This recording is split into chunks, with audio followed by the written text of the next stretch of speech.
Hello students, welcome back to my YouTube channel Knowledge Tree Classes.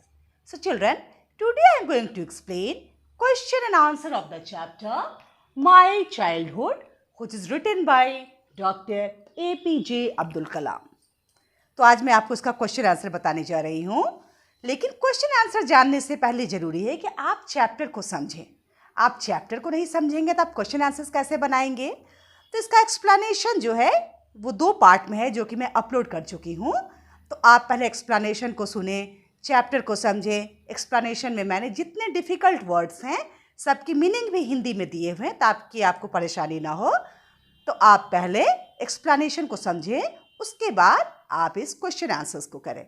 तो सबसे पहले आप कॉपी निकाल कर बैठ जाएं, वरना मैं पढ़ाऊँगी और आप भूलेंगे तो फ़ायदा क्या होगा. तो आप कॉपी निकालें, सारे क्वेश्चन आंसर्स को नोट कर लें, क्योंकि आपके एग्ज़ाम के पॉइंट ऑफ व्यू से बहुत इंपॉर्टेंट है.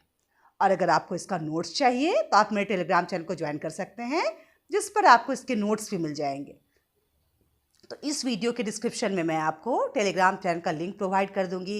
साथ ही जो एक्सप्लेनेशन है उसका भी लिंक प्रोवाइड कर दूंगी, ताकि आप एक्सप्लेनेशन को सुन करके चैप्टर को समझ सकें और उसके बाद आप क्वेश्चन आंसर्स को सॉल्व करें. तो आइए शुरू करते हैं इसका question answer. So let's start question answer of the chapter my childhood. We will first discuss about the multiple choice questions of the chapter. Question number 1. From where has this chapter My Childhood been taken? ये जो chapter है my childhood, ये कहाँ से ली गई है? Answer होगा from doctor APJ Kalam's book wings of fire. Doctor APJ कलाम की जो बुक है विंग्स ऑफ फायर, उसी से इस चैप्टर को लिया गया है. Question number 2. Where was Kalam born? So Kalam was born in Rameshwaram at the erstwhile Madras state. उनका जन्म मद्रास स्टेट के रामेश्वरम में हुआ था, जो कि अभी तमिलनाडु का पार्ट है. तो आंसर होगा Rameswaram, Madras state. Question number 3. When did Kalam become India's 11th president? Doctor Kalam India के 11th प्रेसिडेंट कब बने? आंसर है 2002. Question number 4. Where did Kalam talk about his childhood? तो डॉक्टर कलाम ने अपनी चाइल्डहुड के बारे में कहाँ बताया है? Answer in his autobiography wings of fire. इनकी जो ऑटोबायोग्राफी है विंग्स ऑफ फायर, उसमें इन्होंने बताया है. Question number 5. What did Kalam's father teach him? कलाम के पिताजी ने उन्हें क्या सिखाया था? तो उन्होंने सिखाया था honesty and self discipline. Question number 6. What does Professor Kalam talk about in his book Wings of Fire? जो प्रोफेसर कलाम है उन्होंने अपनी किताब विंग्स ऑफ फायर में किन चीज़ों के बारे में जिक्र किया है? तो इसमें उन्होंने अपने बचपन के अनुभवों को साझा किया है, अपने माता पिता के बारे में बताया, अपने दोस्तों के बारे में बताया. तो इसका ऑप्शन क्या होगा? ऑल, क्योंकि सभी चीज़ों के बारे में इन्होंने बताया है. Question number 7. In what sense was Kalam's childhood secure? Kalam का चाइल्डहुड सिक्योर था किन मायनों में? तो जो जीवन की आवश्यकताएं हैं वो सब इन्हें मिली. फूड है, क्लोथ्स है, स्टडी है, इनके पेरेंट्स का लव भी मिला, इन्हें सपोर्ट मिला, अफेक्शन मिला, एक अच्छी सोसाइटी मिली. तो हम कह सकते हैं कि सारी चीज़ें रिस्पॉन्सिबल थी इनके चाइल्डहुड को सिक्योर बनाने में. इसका आंसर होगा all. Question number 8. Name 3 friends of Kalam. Kalam के 3 दोस्तों के नाम बताइए. इनके 3 दोस्त हैं रामानंद शास्त्री, अरविंदन, शिव प्रकाशन. ऑल, ये तीनों ही इनके दोस्त थे. Question number 9. How did Mr. Iyer change his wife's notion? Mister Iyer ने अपनी वाइफ के स्वभाव को कैसे परिवर्तित किया?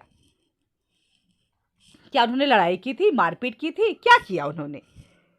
तो उन्होंने क्या किया था कि खुद रसोई में गए, खाना निकाल के कलाम जी को सर्व किया, और खुद भी उनके बगल में खाने के लिए बैठ गए अपना खाना लेकर.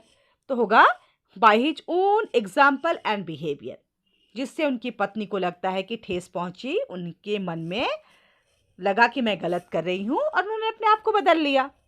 Question number 10. What did Kalam think and say about his parents? Kalam ji अपने पेरेंट्स के बारे में क्या कहते बताते हैं कि I was an ordinary boy from a tall and handsome parent. तो ये क्या कहते? दे वे टॉल हैंडसम वाइज. ये सारे गुण थे इनके पैरेंट्स में, इसका आंसर होगा all. Question number 11, what kind of person was Shiva Subramanya? Shiva Subramanya कैसे आदमी थे? तो ब्राह्मण थे, बिल्कुल थे वो, काम थे, बहुत जनरस थे, उदार थे। तब तो इनकी सोच ऐसे थे कि जो समाज के अलग अलग समुदाय के लोग हैं आपस में मिले, भेदभाव खत्म हो। Believe in equality and wanted to bring reforms in the society. बिल्कुल वो एक समानता को मानते थे, सोसाइटी में चेंज लाना चाहते थे। तो ये सारे गुण उनमें थे, इसका हम कहेंगे all. Question number 12, who helped Kalam in getting his first wages? Kalam को उनकी फर्स्ट वेज अर्न करने में किसने हेल्प की? उनके कजिन शमसुद्दीन ने। Question number 13, what kind of a person was Kalam as a child? Kalam जो थे बच्चे में वो कैसे थे? तो he was enterprising and hard working, वो बहुत साहसी भी थे और बहुत कठिन परिश्रम करने वाले थे। Question number 14, which seeds did Kalam collect during the second world war? Second world war के टाइम में कलाम किस सीड्स को कलेक्ट करते थे? तो आंसर होगा tamarind seeds. Question number 15, what did Shamsuddin do? Shamsuddin क्या करते थे? Answer distributed newspapers in Rameswaram, वो रामेश्वरम में न्यूज़पेपर्स बांटते थे। Question number 16, who help Kalam in getting his first wage? तो कलाम की हेल्प किसने की फर्स्ट वेज अर्न करने में? तो होगा his cousin Shamsuddin. Question number 17, why did the teacher separate Kalam from his friend? अब कलाम को टीचर ने उसके दोस्त से क्यों अलग बैठाया? क्या वो बदमाशी कर रहे थे, लड़ाई कर रहे थे, हल्ला कर रहे थे, क्या कर रहे थे? भाई वैसा वो कुछ भी नहीं कर रहे थे। He was not an disturbing element in the class, वो क्लास में कोई डिस्टर्बेंस नहीं कर रहे थे। प्रॉब्लम क्या थी? प्रॉब्लम उनके टीचर की सोच में थी। Because of his own notion of social ranking, religious discrimination, क्योंकि वो जो उनके मन में जो भेदभाव थे सामाजिक रैंकिंग को लेकर, धार्मिक भेदभाव थे, इस वजह से उन्हें लगा कि एक मुस्लिम लड़का पंडित की बेटे की बगल में बैठे, ये बात उन्हें कुछ हजम नहीं हुई, तो उन्होंने अलग बैठा दिया। Question number 18, what was Kalam's age during the second world war? Second world war के समय कलाम जी की एज क्या थी? तो वो 8 साल के थे। He was 8 years old। Question 19, how much money did Kalam earn after selling seeds? तो जो इमली के बीज वो बेचते थे, तो इसके बाद वो 1 आना कमाते थे सारा दिन में, जिसे उन्होंने कहा है have a princely sum of 1 anna, यानी वो एक शाही रकम थी, एक बहुत बड़ी रकम थी, क्योंकि उसमें तो छोटे बच्चे थे, मासूम थे, तो उनके लिए 1 आना एक बहुत बड़ी रकम थी। देखिए जो 1 रुपया होता है उसको हम 16 आना में डिवाइड करते हैं। तो आप लोगों ने तो आना नहीं देखा होगा, मैंने भी 4 आना ही देखा, 1 आना मैंने भी नहीं देखा है। Question number 20, what is the message of this lesson? इस लेसन को जो आपने पढ़ा तो इसके पीछे कुछ मैसेज होगा, कुछ कारण होगा, आपको ये लेसन क्यों पढ़ाया गया। तो क्या मैसेज है सुनिए। म्यूचुअल ट्रस्ट, आपसी सहयोग, पीस, शांति, हारमोनी, सद्भावना are a must for society to be happy and grow dynamically. अगर आप समाज में तरक्की करना चाहते हैं, आप चाहते हैं आपका समाज डेवलप हो, इम्प्रूव करे, ग्रो करे, तो लोगों के बीच म्यूचुअल ट्रस्ट, पीस और हारमोनी होनी जरूरी है। Now come towards the short answer question. Where was Abdul Kalam's house? Abdul Kalam का घर कहाँ था? आंसर होगा Abdul Kalam's house was built on the mosque street in the town of Rameswaram. Abdul Kalam का घर जो था वो रामेश्वरम के मॉस्क स्ट्रीट में था। Second, what do you think Dinamani is the name of? Give a reason for your answer. आपको क्या लगता है ये दीना मनी किसका नाम है? तो आंसर होगा I think Dinamani is the name of the daily newspaper. मुझे लगता है ये दीना मनी जो है सो डेली न्यूज़पेपर का नाम था। क्यों था? Abdul Kalam himself wrote that he was pressing the news of the world war second in the headlines of Dinamani. ये कहते हैं कि मैं जो दीना मनी में मैं हेडलाइंस खोजता था, सेकेंड वर्ल्ड वॉर के न्यूज़ के हेडलाइंस को मैं ट्रेस करता था, मैं खोजता था। तो हेडलाइंस किस में होंगे? न्यूज़पेपर्स में होंगे। Question number 3, who were Abdul Kalam school friend? What did they letter become? अब अब्दुल कलाम के स्कूल के दोस्त कौन थे और वो बाद में क्या बने? आंसर रामानंद शास्त्री, अरविंदन एंड शिव प्रकाशन वेर हिज स्कूल फ्रेंड्स। अब ये जो थे रामानंद शास्त्री, अरविंदन, शिव प्रकाशन, ये उसके स्कूल के दोस्त थे। Ramanand Shastri became a priest. Ramanand Shastri जो थे वो प्रिस्ट बन गए। Aravindan became a transport businessman. Aravindan एक ट्रांसपोर्ट बिजनेसमैन बन गया और शिव प्रकाशन एक कैटरिंग कॉन्ट्रैक्टर बना। Question number 4, how did Abdul Kalam earn his first wage? Abdul Kalam ने अपनी फर्स्ट वेज कैसे अर्न की? Answer, Abdul Kalam earn his first wage by distributing newspapers. Newspapers को डिस्ट्रीब्यूट करके उन्होंने अपनी फर्स्ट वेज अर्न की। Question number 5, had he earned any money before that? In what way? तो इस फर्स्ट वेज के पहले भी क्या उन्होंने कभी पैसे कमाए थे और कैसे कमाए थे? Answer, yes, he had earned money before that when the world war break out the demand of tamarind seeds increased. कहते कि उन्होंने पहले भी पैसे कमाए थे जब वर्ल्ड वार शुरू हुआ था और जो डिमांड थी टैमरिंड सीड्स की, इमली के बीजों की डिमांड अचानक से बढ़ गई थी। तो अब्दुल कलाम उसे कलेक्ट करते थे, उसे बेच देते थे प्रोविजन शॉप पे मॉस्को स्ट्रीट में, उसके लिए वो एक आना कमा लेते थे। So answer each of this questions in a short paragraph. अब ये आंसर आपको थोड़े से लगभग 30 वर्ड्स में लिखने हैं। Question number 1, how did the author describe? अब ऑथर कौन है? डॉक्टर कलाम है। तो उन्होंने कैसे डिस्क्राइब किया है हिज फादर, अपने पापा को? Answer, Kalam's father Zainul Abedin was not a wealthy और हाईली एजुकेटेड पर्सन। ये जो इनके पिता थे जैनुल आबेदीन, वो बहुत हेल्दी या हाईली एजुकेटेड पर्सन नहीं थे। However he was an honest and generous man. लेकिन वो कैसे थे? वो बहुत ईमानदार थे, उदार थे। हु पोसेस्ड ग्रेट इनेट विजडम, जिनमें भी कि एकदम इनेट यानी जन्मजात बुद्धिमता का गुण था। He was disciplined and avoided all inessential luxuries. वो डिसिप्लिन को पसंद करते थे और जितनी अनावश्यक लग्जरीज हैं, कंफर्ट्स हैं, उसको वो अवॉइड करते थे, वो पसंद नहीं करते थे। क्वेश्चन नंबर 2, हिज मदर, उन्होंने अपनी माँ को कैसे डिस्क्राइब किया है? She had all the attributes of a typical Indian mother. एक इंडियन मदर जो है, टिपिकल आदर्श कह सकते हैं, भारतीय माँ में जो गुण होते हैं वो इनमें थे। His mother was an ideal helpmate of his father.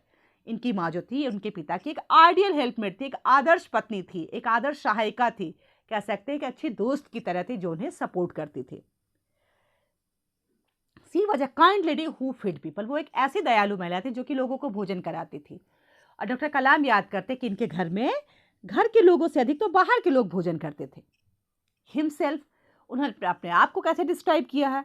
The author describes himself as a short boy with undistinguished look who had a secure childhood. ये कहते हैं इन्होंने अपने आप को डिस्क्राइब किया है एक साधारण लड़के के रूप में जिसमें कुछ भी खासियत नहीं थी, जिसका चाइल्डहुड सिक्योर था। कैसे? इमोशनली भी और मटेरियली भी, यानी इन्हें जीवन की सारी आवश्यकताएं इनकी पूरी होती थी, पेरेंट्स का लव मिलता था, सपोर्ट मिलता था, अफेक्शन मिलता था। Who believes in goodness and deep kindness, और एक ऑनेस्ट थे, सेल्फ डिसिप्लिन थे, जो कि गुडनेस और डीप काइंडनेस में बिलीव करते थे। Second, what characteristics does he से ही इनहेरिटेड फ्रॉम हिज पेरेंट्स? अब वो कौन कौन से गुण हैं जो बताते हैं कि इन्हें अपने पेरेंट्स से मिले? Answer, the author inherited honesty and self discipline from his father. कहते हैं कि इन्हें अपने पिता से विरासत में ईमानदारी मिली, सेल्फ डिसिप्लिन मिला, and faith in goodness and deep kindness from his mother. और माँ से क्या मिला? गुडनेस, अच्छाई में विश्वास करना, ईश्वर में आस्था, और सभी लोगों के लिए दया की भावना जो है सो इन्हें अपनी माँ से मिले। Question number 3, discuss these questions and write down your answers in 2 or 3 paragraphs each. अब देखिए ये क्वेश्चंस आपको डिस्कस करने हैं। अगर आप ऑनलाइन क्लासेस कर रहे हैं तो ऑनलाइन क्लास में डिस्कस करें अपने फ्रेंड से, टीचर से, और आपके तो ऑफलाइन क्लासेस भी स्टार्ट हो गए हैं तो वहाँ भी अपने क्लास में आप डिस्कस कर सकते हैं। On the whole, the small society of Rameswaram was very rigid in terms of the segregation of different social groups, says the author. कि कहते हैं कि अगर हम देखते हैं पूरी तरह से तो जो रामेश्वरम की छोटी सी सोसाइटी थी उसमें बहुत ज़्यादा जो सामाजिक नियम जो थे, वर्ण व्यवस्था थी, वो काफ़ी कठोर थी, ऐसा ऑथर का कहना है। What social groups does he mention? Were these social groups easily indefinable? For example, by the way they dressed. अभी किन सोशल ग्रुप्स के बारे में बात करें? क्या उन्हें आप आसानी से अलग अलग कर सकते हैं? जैसे मान लीजिए ड्रेस के सेंस में। Answer, the author talks about the people who belong to various caste and follow various religious practices. अब ऑथर बात कर रहे हैं उन लोगों की जो कि अलग अलग कास्ट से थे और अलग अलग रिलीजियस प्रैक्टिस को फॉलो करते थे. Yes, those groups were easily identifiable. उन्हें हम आसानी से आइडेंटिफाई कर सकते थे. कैसे? देयर ड्रेसिंग, उनके ड्रेस से, उनके ट्रेडिशन से, उनके कल्चर से, उनके रिचुअल से, क्योंकि सबकी ड्रेस, ट्रेडिशन, कल्चर अलग अलग थी. For instance, Kalam used to wear a cap on his head and Ramanath Shastri wore a sacred thread. आपका जैसे कलाम क्या करते थे, अपने सिर पे मुस्लिम वाली टोपी पहनते थे और रामानाथ शास्त्री जनेऊ धारण करते थे. तो देख के कोई भी कह सकता था ये बच्चा मुस्लिम और ये बच्चा ब्राह्मण है. Second, were they aware only of their differences and they did not naturally share friendship and experiences? कहते हैं कि क्या उनके बीच जो डिफरेंस थे क्या वो उसी को जानते थे, या जो उनके बीच दोस्ती थी, एक्सपीरियंस थे, वो उसको भी शेयर करते थे. No, they are not only aware of their differences but they also naturally share friendship and experience. नहीं, वो बच्चे केवल अपने बीच के भेदभाव को या अंतर को नहीं जानते थे, वो अपने बीच की दोस्ती को जानते थे, वो अपने फ्रेंडशिप को समझते थे, वो अपने एक्सपीरियंस को शेयर करते थे. For example, the stories of Ramayana were the bedtime stories of Kalam and his siblings. अब जैसे आप देख सकते हैं कि जो रामायण की जो कहानियां वो बेटम स्टोरीज होती थी, सिबलिंग्स की, कलाम और उनके भाई बहनों को कहानियां सुनाई जाती थी, रामायण की कहानियां, ताकि वो उन अच्छाइयों को ग्रहण कर सके, वो उस धर्म के बारे में जाने. They also celebrated the Sita Ram Kalyan ceremony which was celebrated by Hindu. साथ ही वो सीता राम कल्याणम उत्सव जो था, यानी भगवान राम सीता के विवाह का उत्सव भी मनाते थे, जो कि हिंदू लोग मनाते हैं.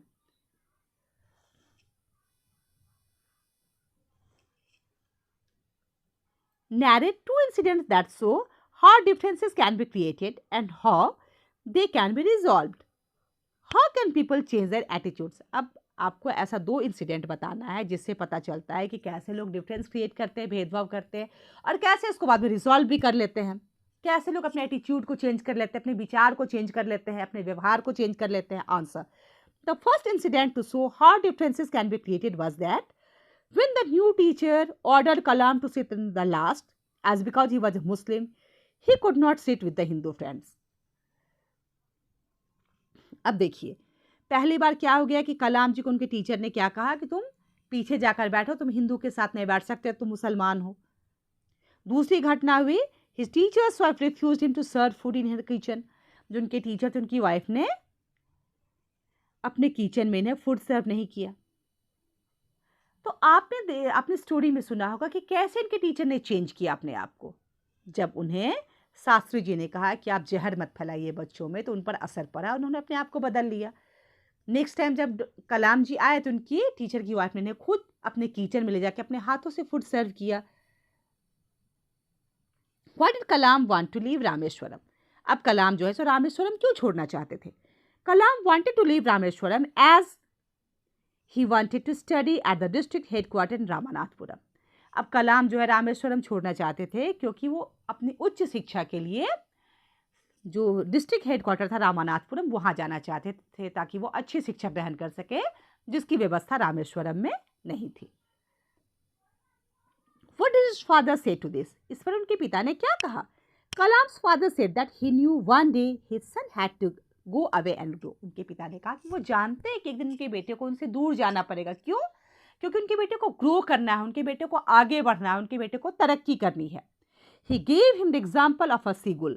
उन्होंने उन्हें सीगुल का एग्जाम्पल दिया and said that it flies across the sun alone without a nest. और कहा कि सीगुल जो है, जो सामुद्रिक पक्षी, वो अकेले उड़ती है, उसके पास कोई नेस्ट भी नहीं होता. He then quoted Khalil Gibran to Kalam's mother by saying that her children were not only her children, they came through you but not from you. उन्होंने उनकी माँ को भी समझाया कि तुम्हारे बच्चे केवल तुम्हारे बच्चे नहीं, ये तुम्हारे से आए हैं, पर ये केवल तुम्हारे नहीं हैं, ये तो ईश्वर की संतान हैं, इनके अपने विचार हैं, अपना जीवन है, इन्हें जीने दो. What do you think his words mean? Why do you think he spoke those words? अब इन शब्दों का क्या अर्थ है? आपको क्यों लगता है कि ये वाक्य उन्होंने क्यों कहा होगा? Answer: he spoke those words to inspire his son to go ahead in the future and also explain Kalam's mother to give her son the opportunity to get higher education and also to develop their own thoughts.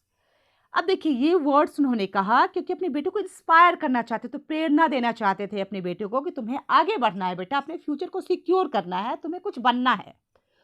और अपनी माँ के लिए कहा कि वे अपने बेटे को जो है सो बाहर जाने का मौका दे ताकि वो अच्छी शिक्षा ग्रहण कर सके, जो उसके अपने विचार है वो उसे बढ़ावा दे सके, वो अपने जीवन में उतार सके। So I think he spoke these words to encourage Kala. उन्होंने ये बातें अपने बेटे को इनकरेज करने के लिए कही और अपनी पत्नी को सांत्वना देने के लिए कही कि वो अपने इमोशंस को कंट्रोल करे, कि उसका बेटा उससे दूर जाए तो मन को दुखी ना करे, इसलिए उन्होंने ये बातें उनसे कही थी। तो स्टूडेंट्स, ये था आपका क्वेश्चन आंसर। मैं उम्मीद करती हूँ आपको क्वेश्चन आंसर समझ आया होगा। अगर आपको समझ आया हो तो आप मेरे वीडियो को लाइक करें, चैनल को सब्सक्राइब करें और बेल आइकन जरूर क्लिक कर लें ताकि मेरे वीडियो की लेटेस्ट अपडेट्स आप तक पहुंचते रहे। So thanks for watching this video. We will meet in the next video again. Bye everyone.